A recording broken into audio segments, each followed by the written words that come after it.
At dahil catering is life, motherhood is lifer, and TikTok is lifest, maraming nagtatanong, paano ba daw mag-avail ng food tasting, magkano, at ano daw ang mga potahe? Okay, sasagutin natin. Kailangan meron na kayong existing booking with us via paid reservation, and this is for free. Ang babayaran nyo lang is the delivery fee. The menu depends on what's available sa kitchen, meaning kung ano lang talaga yung meron.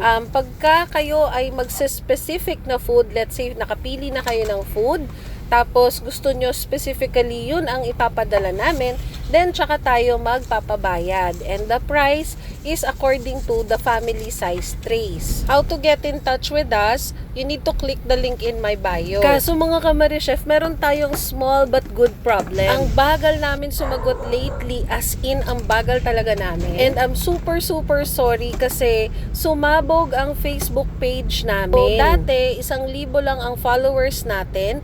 Ngayon, naging 95,000 mga Kamarichef in the span of 1 month. Last month, nagdagdag na nga kami ng isa pang account executive namin. Kaso nga, ayun nga, sumabog yung Facebook.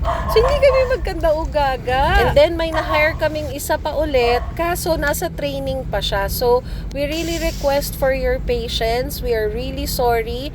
The business is growing and we're trying to cope with this sudden eruption of viewers. Gusto ko na rin kayong lahat pasalamatan sa support na natatanggap namin, sa tiwala at pagmamahal na binibigay nyo sa amin. Gaya nga ng nasabi ko last time, I really don't know if I deserve this much followers. Hindi ako perfect na tao, hindi ako perfect na negosyante, hindi rin ako perfect na employer, but then again, I don't know why we are receiving this much blessings. Ang tanging magagawa ko lang at the moment ay magpasalamat sa inyong lahat. At saka syempre, sagutin lahat ng mga inquiries hanggat kaya ko. I-accommodate ang totoong tunay na capacity namin at the moment, and of course, plan how to expand Spandies.